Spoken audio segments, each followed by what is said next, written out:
Today, we are diving into the future of green technology with our returning guest, Mike, the VP of JKC Trucking. We are going to explore the advancements, challenges, and potential alternatives such as natural gas, hydrogen, and electric power for the long haul transportation industry. Mike shares his insights on the current state and the future prospects of these green technologies, along with the impact he believes they may have on the trucking industry and the supply chain. Stay with us. Mike is next. Welcome to the Trucking Risk and Insurance Podcast. Mike, welcome back to the show. I appreciate you taking the time to come back. For our viewers and listeners, can you please give a brief introduction? Yes, my name is Mike Kucharski. I'm the Vice President of JKC Trucking. We're a family-owned company based out of Chicagoland, Illinois. We do LTL, which means less than truckload. We do frozen, refrigerated, all food products going to the West Coast. We have two terminals in California, one in Stockton, California, Northern California, and one in East LA, Santa Fe Springs. And we haul between the West. We go from the Midwest to the West Coast back to the East Coast, and we also are doing right now the Southeast Florida. Nice. Right now, with the temperature that's outside, and I know Chicago is about the same, it would be nice to be in Florida, although they got snow too. They also got snow, and it's cold down there too. So how's this? You can run, but you can't hide. Yeah, I couldn't believe I'm looking, and I'm sure you've seen similar pictures of people in Florida. And I've got a buddy that was in Myrtle Beach thinking he might golf. Anyways, hey, we're here to talk about the Shell's Starship, the truck. What can you tell me about that, Mike? You mean, so this truck is been there for a while, and I feel like they have multiple models of this truck. They've been building it up. It looks like, it looks neat when you see it. You know what I mean? It looks like some futuristic truck. It has skirts around the whole thing. It looks like it fell out of the Tron movie. One thing that it doesn't have a diesel engine. It has a Cummins engine in there, but it runs on natural gas, which, natural gas is great. It has advantages and disadvantages. Natural gas is one of the fuels that everybody's trying to move diesel trucks to. It's great because obviously the pollution it gives out is much less than diesel. None of the particulars, none of all the gases, all that stuff. But there's some issues with the engines, also with the natural gas engines. One of my friends is a mechanic at a UPS, and they've been testing these natural gas engines for quite some time. They're great for regional trips, but for long haul trips, they struggle in the mountains to have to build power. And then one of the issues they're having is, because of the extreme heat of these engines, every 200,000 miles, they're getting cracks in the head. So they're rebuilding the head on these trucks every 200,000 miles. It doesn't sound like 200,000 sounds like a lot, but in the trucking industry, you don't want to rebuild nothing till 1,000,000 miles or 800,000 miles. That's a good number to hit. Especially when you're an independent operator. So yeah, there's a lot of good things. There's a couple of things they still have to work out with the material, and it's another fuel that they're pushing on top of the other ones. Obviously electric trucks. I think I'm a big fan. I can't wait to see the hydrogen engine trucks come out. I'm a big fan of those. One of the main reasons we haven't moved away from diesel is we haven't found another fuel that we could use to create all this torque, because you need torque to move all these loads. All these trucks are pulling and pushing these loads all over America. And the way you get it done is torque, and a diesel always got it done. That's why I say, I support the natural gas, but it's not giving as much torque as the diesel. And I think the hydrogen will be the winner because it's going to give that extra oomph and torque like diesel has. Only downfall of hydrogen is easier houses. I do remember all my history since hydrogen is a very, very dangerous gas. Other than that, it's great. Well, and I think hydrogen is very plentiful. And about 2 months ago, I saw a Nikola truck here in Canada. It was operating in just outside of Mississauga. And of course, that's a hydrogen, I believe, hydrogen electric. So Nikola, yeah. So it's funny you bring up Nikola, because I do still have a deposit with Nikola to get their trucks. And when they first came out, they were they were going to build an electric truck with a generator, and the first generator was a gas generator, but then they said they're going to do a hydrogen generator. Hydrogen generator is going to run, it's going to trickle into the batteries, load up the batteries, so you'll be able to go off of battery power and hydrogen power hybrid truck. And I'm a big supporter of hybrid trucks, because how's this? Right now we have diesels, and I love diesels, but how about this? When my diesel truck goes down or freezes up, I have no backup system to flip to, right? I mean, and we're hauling food, perishables, strawberries, vegetables, all the good stuff. Yeah. So I would love, even if I had to flip to battery, to just to get off the road or make it down somewhere a couple hundred more miles. That would be huge. And yeah, I'm still waiting for Nikola to come out with these trucks. I know they started to make them, but they're coming out very slow because I guess they got into full electric trucks first. They lined them off, but how's this? Nicola's having issues because they're going through a lot of owners and issues and court cases, I guess. Yeah, I mean, I haven't heard much about the truck show. Um, I want to say it was yeah, it would have been in April of 2024. I was at a Nikola presentation, and as I said, I actually saw the truck on the road pulling a trailer. Um, Wow. yeah, I don't know anything more about it.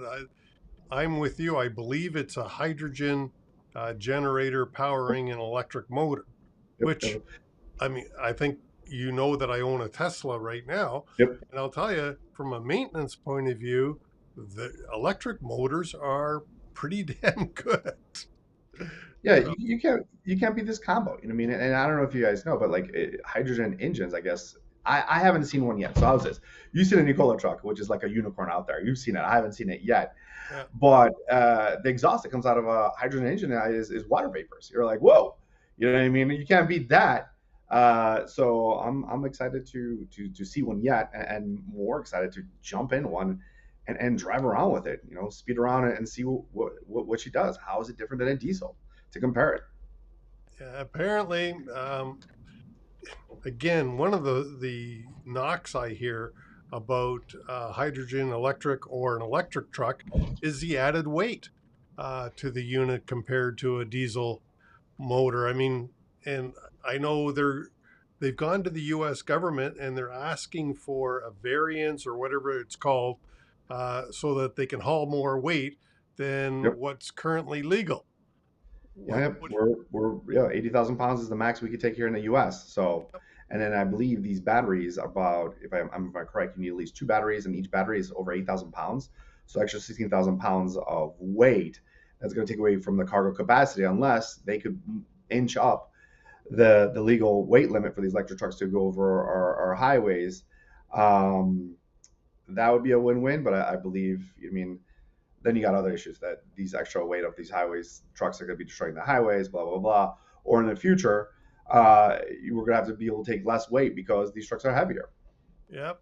And just off the top of my head, I think if those other vehicles got an exemption, then all the diesel people like yourself would go, well, why can't we haul the same weight if it's good for them? You know, Exactly. Hey, that would be fair, right? well, I'm thinking, why wouldn't it be fair? And then, of course, then the electric vehicle or the hydrogen vehicle has a disadvantage again. Uh, Never mind the cost of that new technology. We all know that the cost is right up there. But what do you think is the future? Um, what of the electric, the nitrogen, hydrogen, electric combos, diesel? Are you familiar with the clean diesel fuel? I've been reading about it a little bit about the clean diesel fuel. You mean the diesel that's coming out of California? They're making that synthetic diesel, or the Well, diesel that they're filtering from oil, like I'm from not used oil. sure. I've just read, and I've some people have said diesel's still the way to go because they are working on a diesel fuel that is much less harmful to the environment. But Yeah, I believe it burns a lot hotter and a lot cleaner. okay, and that sounds like more pieces of equipment on the truck that you've got to maintain too.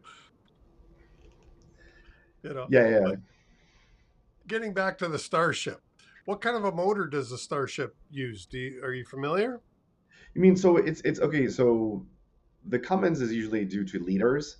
Um, you mean obviously how much fuel could go into it. This one's a little bit different because it's a gas, and I don't remember off the top of my head, but I didn't understand the gas to the liters ratio because I've only learned liters. This gas is brand new technology. Like I said, I honestly haven't even driven a gas truck yet. I've just seen them on the road. UPS has a lot, obviously, here in the States. I see them all the time. Um, but yeah, I just So, oh, I was just going to say one of the things that you wanted to talk about was the Cummings, the yeah, X15N. correct. Yes. So it's a engine that runs. So it's a Cummins engine. They retooled it to run on natural gas. I think it's a great engine. It has a couple flaws. They're still working out. I mean, how's this? When you come with new technology, you have to work out all the kinks. I Yeah. mean, materials are one of the issues they're having is they're because of the extreme heat of the natural gas burning much cleaner. The head's getting cracks in it. And you have to do replace the head every 200,000 miles, which is not great. That's the only issue. And another issue they have is for local. I think it's great for long distance when you get into the mountains. I hear a lot of bad things that those trucks really struggle. They don't build enough power like the diesels do to go over the mountains and terrain. I'm curious how they'll do in the cold weather when we're running through Montana and the windshield is minus 25. If they'll freeze up or they'll run, what issues they'll have. And one of the other issues I'm very curious to see is how well do they do in the heat. I mean, I'm guessing they do good in the heat, but when we run through Las Vegas and it's 130 degrees at nighttime, how well will they do in that kind of weather? Yeah, well, I think there's a lot of questions when it comes to anything that isn't a diesel yet. Um, it doesn't matter what type of engine or fuel it's running; they're all experimental, basically, right at Yeah, the moment. yeah. I mean, how's this? And this mandate they put out. I mean, it's a mandate based on brand new technology, and you have to, like I said, you have to work with things. Just to let you guys know, I support green energy, but uh, there's issues with these new trucks. The costs, they're expensive. I mean, infrastructure is not there yet. I mean, if they do electric or hydrogen, where are we going to fuel these trucks? And right now, Yeah, they're doing all the testing and data. And in the trucking world, you have to have like 3 years of crash testing of data and all this, and that's being done right now. And the real big issue is, if this technology fails, we have to have a proven technology because if this technology fails, the entire supply chain will be dead in the water. Failure is not going to be merely inconvenient; it's going to be catastrophic. This is not an option, especially for the food supply chain of America or Canada. yeah, and I mean, right now, one of the beauties of modern diesel engines, when they go to a city like Toronto, Chicago, New York, or LA, they're actually cleaning the air as they go through because the air going in isn't as clean as the air coming out of that emission stack, or you know what I mean. It just Yes. is there. And being a Canadian, I don't know. I know what the answer is in Canada. Is there a tax break in the States for buying a newer truck that actually cleans the air? You know what? That's a good question. They're talking about tax breaks and credits like this. I haven't seen any hard evidence. As right now, it's kind of like a lot of talk. I feel like this will be in the future when they start really rolling out this new technology, because they're gonna have to do something. Because this new technology is gonna be more than a new truck. Just to give you an idea, a new rig here in the U.S. costs 180,000 to $200,000 right now. Yeah. Because of COVID and inflation, but I mean, this new technology is going to be a lot more. I have a bad feeling it's going to be around 300 to 480,000. And if it's going to be that much, we're going to really, really need some tax breaks. And this technology better last because right now truckers are getting good like 5 to 6 years out of a truck and then they have to recycle it. I mean, it also has to be cost effective because if we buy this truck and we can't pay it off in 6 years and this truck is garbage and we need to get another one, we're not going to be able to do that. Yeah. You won't be in business very long. That's not a very stable business model to be None of us more in will. Yeah. debt after the truck is done with than when you started. So, and Correct. I mean, the other problem, of course, is if the cost of a tractor doubles, let's Mm. say, um, what effect does that have on the jug of milk in a grocery store when a major cost component of the transportation doubled? Yeah, so it's really simple. So if we all go to this technology, all the truckers, I mean, we're gonna have to, raise our prices to cover our costs and make a little bit of money. I mean, how's this? Our margins are very thin in the trucking industry. Everybody thinks that we make a lot of money, but we don't. They're razor thin, to be honest with you. So we have to break even and make a little bit of margins, or at least break even. And all these costs are trickled down to the end user, the consumer, the American and the Canadian people that consume the products. And I just got to believe the cost of milk goes up. Correct. And but not it's not just the cost of milk. There are very few things in the world that don't touch a truck on the way. You think of a car. I think right now the average car, the components in it cross the border 8 times. Never mind how many trips there are around the United States when they are doing car manufacturing and parts and everything. So if the cost of trucking goes up, everything goes up that we're going to be buying. Um, Correct. Just to give you an idea, in the U.S., over 70% of all goods are moved by trucks. Everybody believes that a lot of the train does, but we move everything. So how's this? We can't run away from this technology. I mean, this will have to continue going because this is how we built the supply chain. Uh, yeah, we have just come up with a better, affordable solution. and even the stuff that is moved by train, and there is a lot, but it doesn't get to the grocery store because the train tracks don't go there. So They don't go, anything, and then the train is also they call it a slow boat to China. So yeah, how's this? You're not going to put a truckload of strawberries from California and rail it to Ontario because it's going to just take way too long. By the time, I mean, how's this? I already have this issue when I go to a grocery store. I buy some strawberries. I leave them in the fridge for 1, 2 days in the garbage. Nobody likes that. yeah, no, yeah, you're right. The travel by train just takes longer. The fresh produce and the items largely that you're hauling wouldn't do well on a train for a number of different reasons, but one of them is shelf life. It train doesn't do that kind of stuff. I mean, California on a team truck, we can get down there in less than what is it, about 30 or 35 hours of driving. So Yep. we can turn it around and bring back the strawberries pretty darn quick when needed. And I'm sure you're the same. Correct. Correct. Yeah, yeah. We need to be moving. I mean, honestly, I've always thought that truckers that haul food should have a little bit different hours of service than other guys. I mean, Mm. how's this? Other truckers are hauling, paper towels and PlayStations, which are very also important, but we're hauling, you mean, food to feed the people. Cattle haulers get a little bit more hours to run because they're saying, look, we're driving with live cattle. Live cattle doesn't like to sit in the trailer, and they're trying to be humane about it. That's great, and I support that. But I feel like we should be, there should be a little bit, there should be priority who moves faster and who doesn't.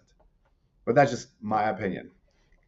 One of the differences between our countries is who is required to have an electronic logging device. And up here, cattle haulers or livestock haulers are not exempt. Um, if I remember, they are in the States. Yeah, no, we also have electronic log devices here too. I think they kicked in 2018, where the mandate kicked Yeah. in, or 2016. It was 18, right? Okay. Yeah, so we're also running the ELDs, and how's this? I support ELDs. I mean, paper logs were great. I mean, but and every officer thought that every driver was cheating on their paper logs when they were doing it, and I support ELDs. But what I don't support here in the U.S. is that they changed the laws multiple times, twice, made them more stringent.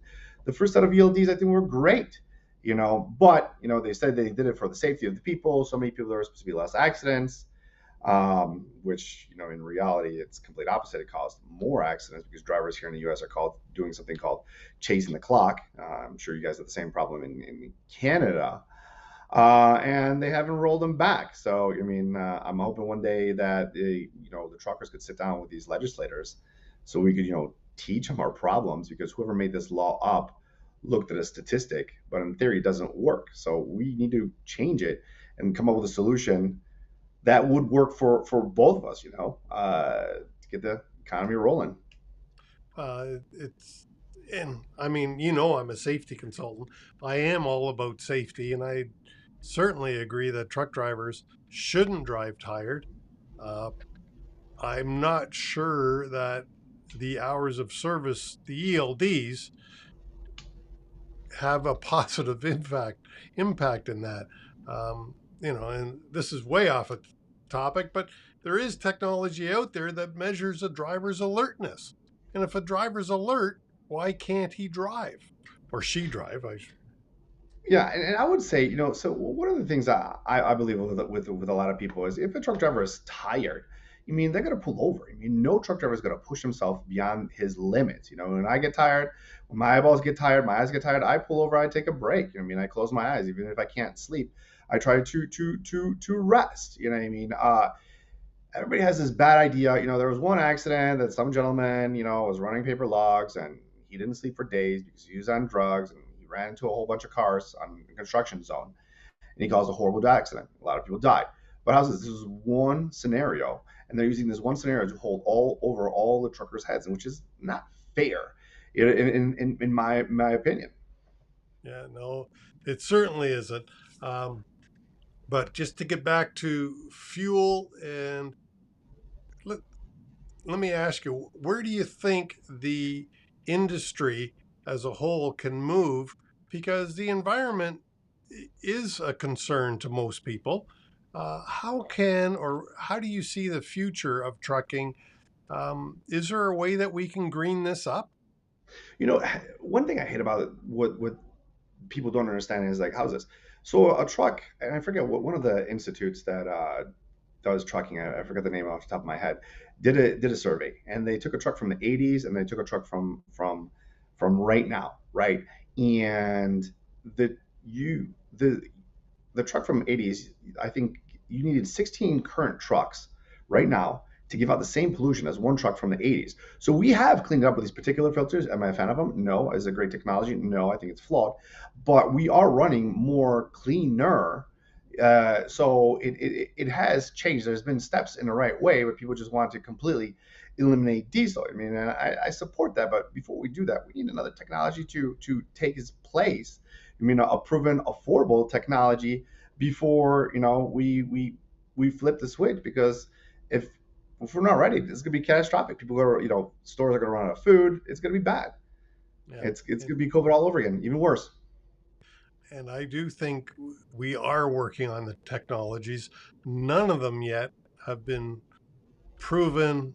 And as I said to you before we hit the record button, I drive an electric car and I love my car. I'm not sure that for Class 8 trucks, tractor trailers especially, long haul, that electric, I just don't see it really happening in the Class 8 division of the trucks. No, I agree. And you know what happened? An article just came out, actually a week ago. California drops its zero emissions truck rules after interaction by Biden EPA. And what they've done is, there's an article out there, and if you get a chance, California won't pursue a ban on new diesel truck sales by 2036 like they wanted to, and then they were going to force fleet owners to take them off the road by 2042. Why? Because it's impractical and impossible. They're not ready. Houses. I do believe in miracles, and I do support green energy, but California figured out, look, our infrastructure is not ready. Testing data is being done. We're having an issue with the driving range, or range anxiety, which I call, because these new technologies can't even go as far as the current trucks. You mentioned there'll be less cargo capacity due to the weight of the batteries. This will call less goods and less foods delivered to the people. There's a lot of hurdles that we still have to get through. And how's this? We're gonna have to continue on until we come up with a better solution. And I think for many years to come, diesel is going to be a big part of the trucking life as we know it. Yeah, I would say for another 20 years. Until we could get another technology that's proven, and we could go off, and we're gonna have to phase out of diesel slowly, and phase into the new technology. And that by itself is going to take some time. I mean, infrastructure is not there. How's this? A whole bunch of things. But how about this? One foot in the right direction, I think, is all we could do right now. And that is a perfect place, I think, to wrap this up, Mike, from JKC Trucking, talking about alternative fuels, basically, is what we got into. All right, Mike, thanks so much for coming on the show. Thank you for having me on and for your support. Hey, thanks, Mike, for coming on the show once again. You are always welcome. Johnny should be joining us again next week. But in the meantime, please leave us a like, a subscribe, a comment, as it would help us out immensely and bring the show to other listeners. Have a great week. Chris, I'm out of here.